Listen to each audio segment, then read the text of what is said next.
RFI Convida. Ana Carolina Peliz. O RFI Convida recebe hoje em nossos estúdios aqui em Paris a diretora, produtora, roteirista Lúcia Murat.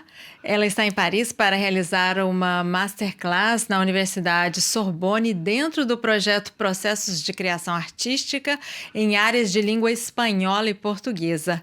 A Lúcia é conhecida internacionalmente por filmes premiados como Que Bom Te Ver Viva, Quase Dois Irmãos e Praça Paris. E apesar de você ser conhecida também por seu engajamento político contra a ditadura militar no Brasil, você não gosta dessa referência de cinema político, o que é muito justo porque os filmes de Lúcia Murat falam sobretudo de encontros, de culpa e de sobrevivência. Olá, Lúcia Murat, seja muito bem-vinda ao RFI Convida. Obrigada pelo convite. Para começar, você pode contar para a gente um pouco mais de como vai ser essa masterclass, que vai ser acompanhada da projeção do seu último filme, O Mensageiro? Não, na verdade, O Mensageiro vai ser projetado de noite, né, no Cinema Saint-Denis. A masterclass, eles me pediram para fazer, para conversar sobre o meu processo criativo. E eu fiquei pensando que seria, já que eu não sou uma teórica de comunicação, eu sou uma cineasta, eu pensei que talvez fosse interessante, e eu preparei isso, eu mostrar todos os trailers, todas as bandes-annonces de todos os meus filmes, ou dos principais filmes, e conversar sobre o processo criativo de cada um. Quer dizer, como todos eles têm uma relação com a realidade política e histórica do Brasil, quer dizer, eu acho que vai ser também uma conversa sobre o Brasil. Mas a ideia é essa, quer dizer, eu vou falando desde Que Bom Te Ver Viva, que foi o meu primeiro longa-metragem, até o último, que é O Mensageiro, que vai ser projetado de noite, mas eu vou apresentar o trailer de cada um deles e, antes de apresentar o trailer, eu vou falar sobre esse processo criativo e eu acho que, através do trailer, as pessoas vão poder ter uma certa noção do que foi o filme, né? Certo. E, Lúcia, a repressão e a violência da ditadura militar e as consequências delas na vida das pessoas permeiam o universo dos seus filmes, desde o seu primeiro longa, né, que Bom Te Ver Viva, que trata de mulheres que sobreviveram à tortura e à prisão nessa época, e também o filme Mensageiro, né, como você disse, que será projetado, que será depois projetado. E como é que é falar desse tema que te marcou tanto, né? Lembrando que você mesmo foi presa na época da ditadura no Brasil. Como é que é falar disso para um público europeu? Alguns também que viveram isso, né? Em Portugal, Espanha. E como é que é falar disso aqui na Europa, na França? As pessoas fora do Brasil têm uma visão muito clichê do Brasil, né? E a questão da ditadura, por exemplo, é uma delas. Eu uma vez estava acham que as ditaduras latino-americanas foram fortes, com exceção do Brasil. Às vezes até acham que nunca existiu ditadura no Brasil. Eu me lembro, uma vez eu estava na Argentina e estava com uma cineasta francesa, que era de animação, mas é uma pessoa inteligente, legal e tal. E a gente estava num Museu de Direitos Humanos e ela olhou para mim e falou assim: ainda bem que vocês nunca tiveram isso. Falar isso para mim, eu comecei a rir, né? Porque eu acho que, mas isso representa muito, né? Essa visão muito estereotipada do Brasil, quer dizer, o Brasil das mulheres, o Brasil do samba e tal, e que não permite que se veja o horror que foi a ditadura brasileira também. Eu fui presa aos 21 anos de idade, quer dizer, fui torturada durante 4 meses no DOI-CODE, depois fiquei quase 4 anos presa. E, obviamente, que nessa transição da adolescência para a idade adulta, essa questão da violência, do ser humano, da traição, são questões que ficam para o resto da vida, né? Quer dizer, eu acho que nem todos os meus filmes, já fiz 15 ou 16 filmes até hoje, estou com 70, vou fazer essa semana 76 anos.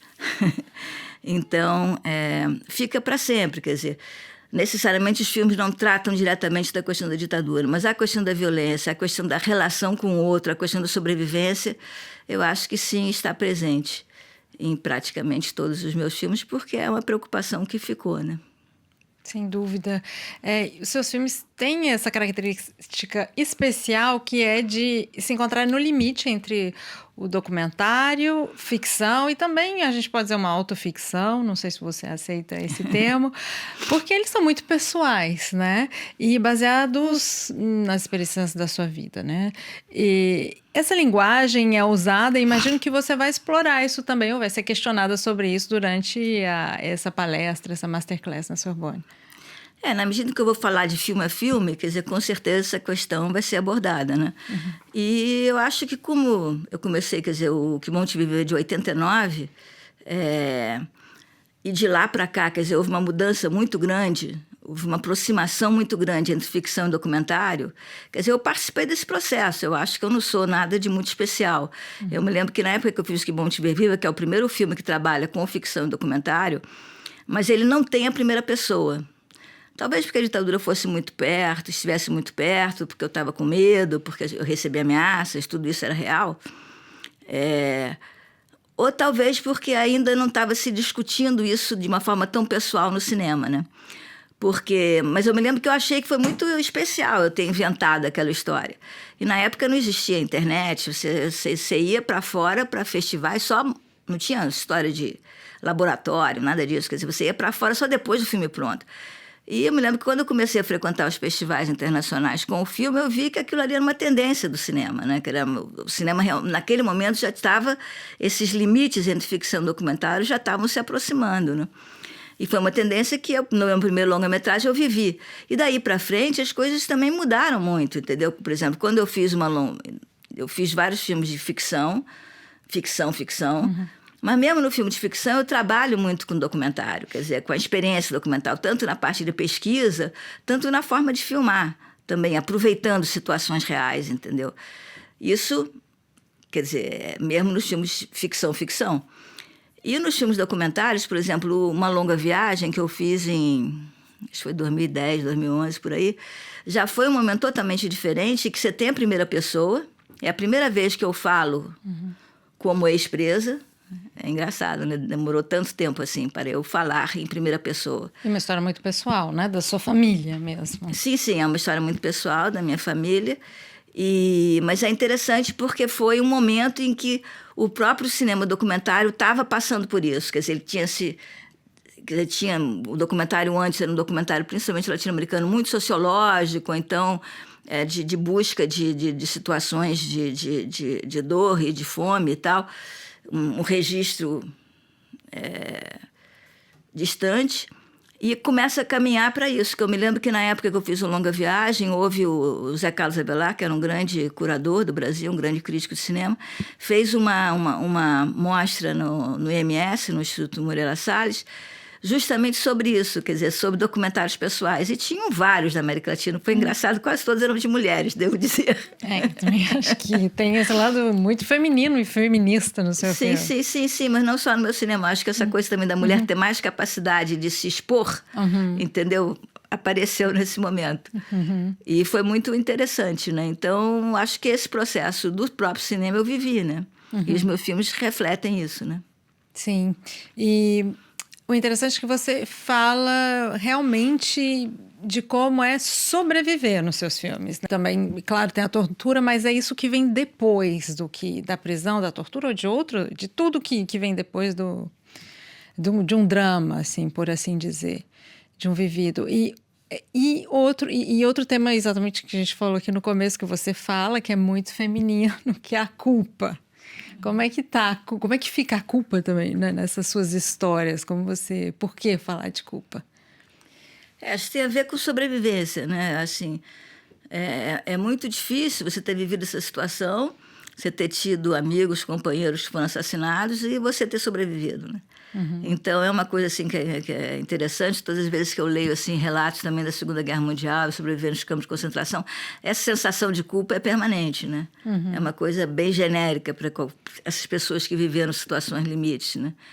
E eu trabalho com isso, quer dizer, porque eu acho que eu tive o grande privilégio também de fazer um cinema autoral. Então, em nenhum momento eu fiz um cinema pensando em fazer uma mensagem, pensando em contar uma história do passado e tal.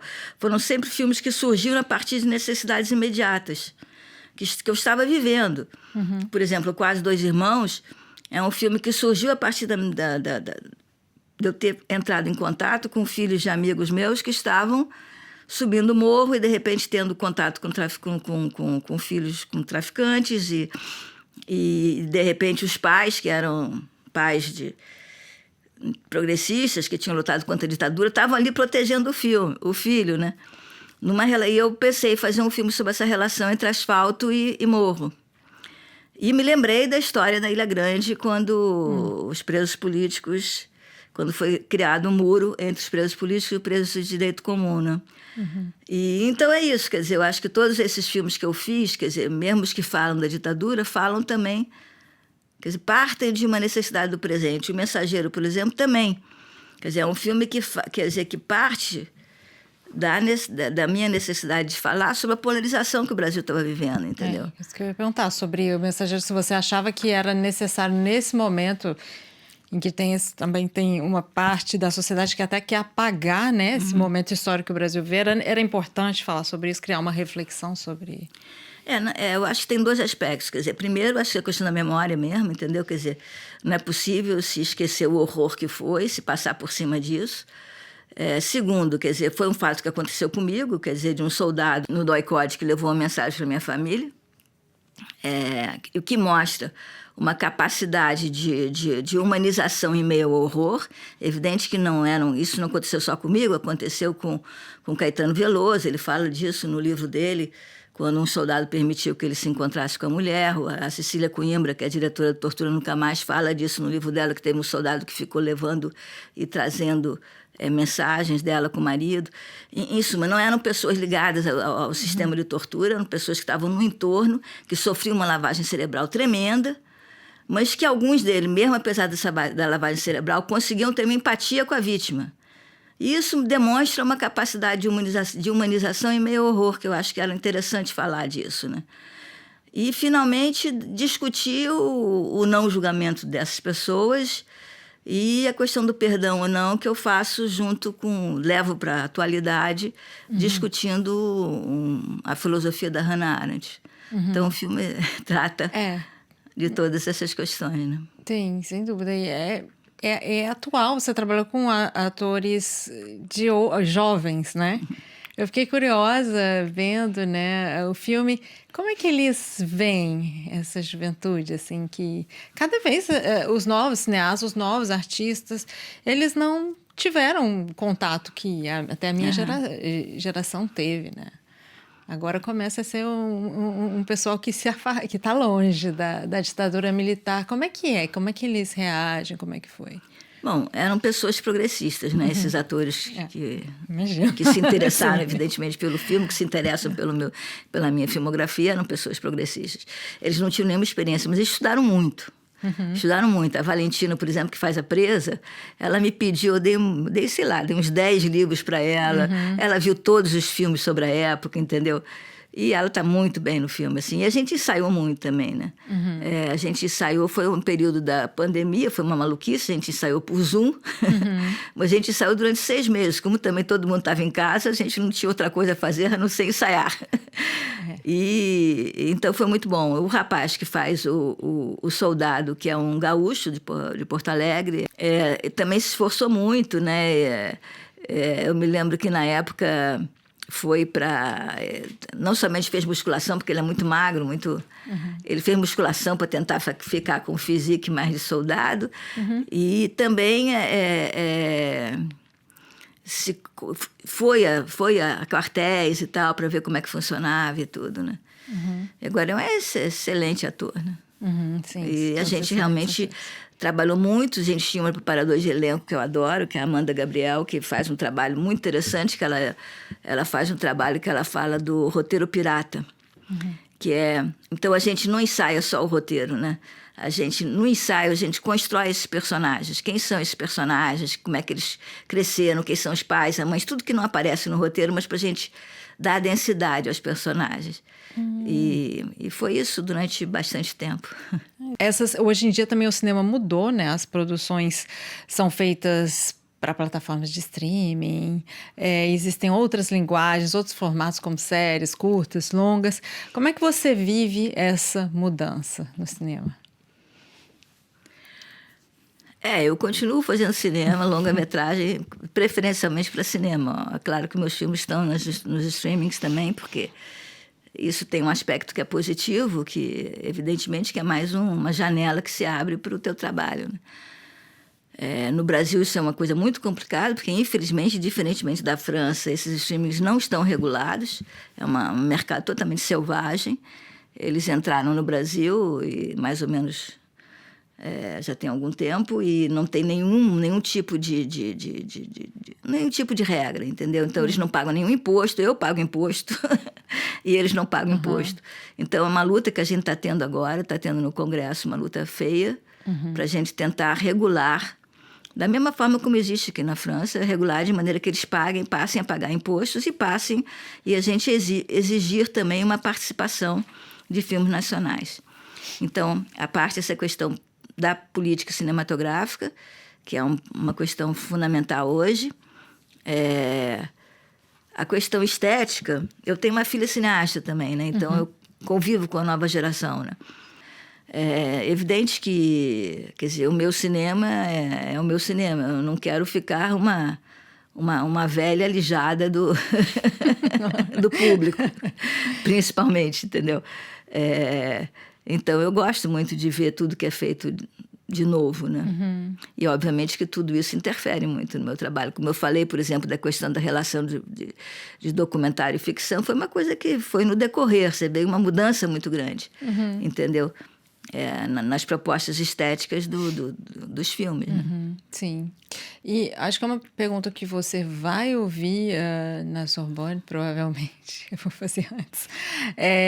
Como é que você vê o momento político do Brasil hoje, depois de tudo que aconteceu, né? Depois de ter visto uma pessoa que também é uma mulher que foi torturada, ser eleita presidente do Brasil, depois um presidente de extrema-direita e agora esse momento. Como é que está para a cultura e para a política no Brasil? Foi um grande alívio, né, para a gente o Lula ter sido eleito, porque os 4 anos de Bolsonaro foram um horror para a cultura, né? Por exemplo, não houve nenhum tipo de edital, nenhum tipo de concurso, nenhum tipo de financiamento para cinema, né? O Mensageiro foi feito porque, em frente ao Rio, tem uma cidade chamada Niterói, que tinha uma prefeitura progressista que fez um edital de cultura que tinha um prêmio, porque eles não tinham muito dinheiro, é claro, para fazer um filme de ficção, e eu ganhei. Porque isso valia para todo o estado do Rio de Janeiro. E só por isso que o filme foi feito, com muita dificuldade e tal, mas foi feito. E depois eu tive o apoio da Argentina, que na época não estava com o Milei. Então, tive apoio do INCA e tal, para terminar o filme. Então, foram anos muito duros para a cultura, né? E evidente, quer dizer, que foi um alívio muito grande, quer dizer, quando o Bolsonaro perde. Mas é uma situação muito difícil. Quer dizer, é uma situação muito difícil porque a capacidade de destruição é muito grande, né? É muito fácil. Você destruiu, construir é difícil, mas destruir é muito fácil. Então, você não tinha Ministério da Cultura, você não tinha nada. Quer dizer, as coisas têm que começar a ser reconstruídas do zero. E você tem hoje no Brasil um Congresso que é bem complicado, um Congresso muito conservador, entendeu? Que é difícil você passar e dentro do regime brasileiro você tem que... Várias leis, várias coisas têm que passar pelo Congresso, entendeu?